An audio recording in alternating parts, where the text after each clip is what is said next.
Stories are human connections. My name is Osadumebi, and every week I will tell you a short story written by a Nigerian writer or author. That's the long and short of it. So without much ado, this week's story is by Somtoochukwu Benedict Ezioha, and it's titled Layers. Some people's stories are etched into their expressions, but with Precious, it was different. The moment I laid eyes on her, mismatched socks peeked out from her sandals, and strands of blue and green intertwined in her hair, immediately challenging any conventional expectations. She was imposing in stature, yet she spoke with a soft, childlike lilt. The sharp tang of cigarette smoke thrilled her.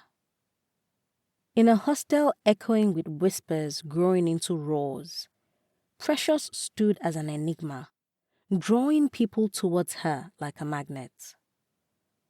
While the world saw her as a jigsaw with pieces that didn't quite fit, I saw a canvas painted in hues deeper than the world's superficiality. One evening, a knock at my door interrupted my solitude. It was Precious. She stood, the fading light casting silhouettes on her round cheeks. Her eyes sparkled with a playful mischief, yet a hint of vulnerability lingered within them, reminiscent of dewdrops caught in the morning sun. "Mind if I come in? Everywhere else feels too noisy," she'd said. And that's how it began, our midnight conversations, the aromatic teas we shared, and the labyrinth of her stories that unraveled.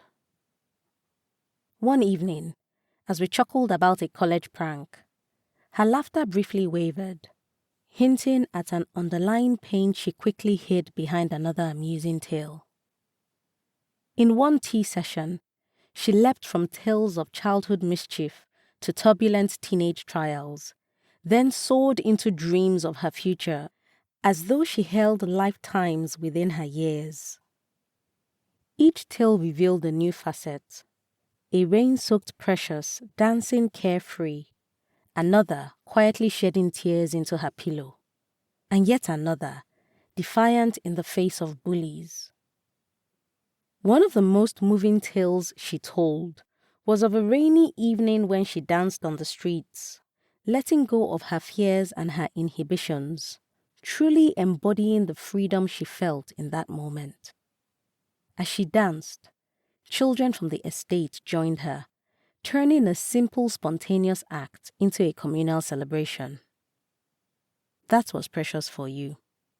Every act had a story.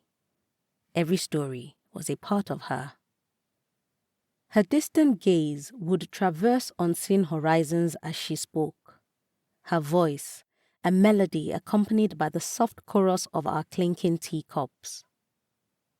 At times, we'd bask in a silent camaraderie, the ember from her cigarette casting a warm glow around us. I would occasionally catch a distant sadness in her eyes, a pang of pain she would brush off with a laugh or a swig from her cigarette. "You know," she would start, her voice like a whispering breeze, "being big isn't just about size. It's about the depth of experiences, emotions, and dreams." There was an afternoon when the hostel had arranged a dance. Everyone was there, twirling and laughing, a carnival of youth. I remember spotting her in a corner, away from the dancing, just observing. Our eyes met, and in that brief connection, she wasn't just a university student named Precious. She was the embodiment of ages past, of stories waiting to be told, of a soul larger than life. While I was largely a passive observer during our early interactions, Precious tales prompted me to introspect. I began recalling my own childhood, the tales my mother's house help had narrated, the school plays I'd acted in, and the times I stood up for what I believed in. Our friendship didn't just reveal her layers to me. It started peeling back my own. It wasn't all deep talks and poignant moments. We'd often erupt in giggles over a silly joke or discuss the latest gossip. The world saw Precious as different. But to me, she was a mosaic. Every piece important. Every piece telling a story. On a night that was etched into my memory, she unveiled the story of her first heartbreak. I found myself sharing mine too. And it dawned on us that pain, much like joy, is universal, binding us in an unspoken bond. One day, she challenged me. "Tell me," she said, "tell me about a time you felt out of place." I hesitated, then dove deep into my memories of my first day at the university, feeling lost and out of place, the odd one out in a sea of confident faces. She listened, her face reflecting every emotion I conveyed. That evening, I realized our bond was mutual. It wasn't just her opening up to me, but I was also revealing layers of myself I hadn't confronted in a long time.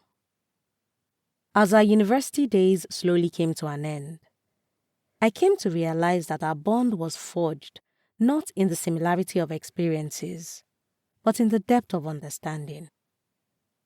She had shared her stories and her many selves with me, and in doing so, she had made me realize that everyone is more than just the sum of their parts. As our sessions continued, I found myself not just listening, but reflecting on my own experiences. Precious, with her myriad tales, had unknowingly taught me to cherish every layer of my own life, to see depth in every story, and to understand that we are all more than just what meets the eye. On the last day of our stay in the hostel, and as uncertainty about the future loomed large, she pulled me into a tender embrace. "Never let them see just one side of you," she whispered, her voice still that fragile tune that could tug at heartstrings. Some people's stories are etched into their expressions, but with Precious, it was different. She didn't just wear them, she lived them. And through our bond, I learned to embrace my stories, to live them, and to ensure that every layer of me was seen, understood, and celebrated.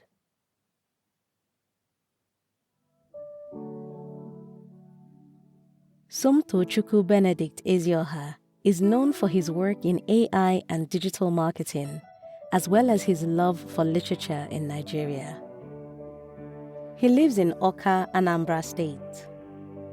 He co-founded Zen Pens, a fast-growing community for writers in Africa in 2018. You can read more of his work on Medium at SomiPan and connect with him on X, formerly Twitter, at Somi242Pan. Details and links will be in the episode description. If you've got a story you would like to be featured on this podcast, or a published book you want to make into an audiobook, send an email to info@osadumebi.com or send me a message at osadumebi on either Facebook, Instagram, LinkedIn, or X. I look forward to collaborating with you. And if you've enjoyed this week's episode, please subscribe, leave a review, and tell someone, everyone, that story are a good escape for a few minutes each week.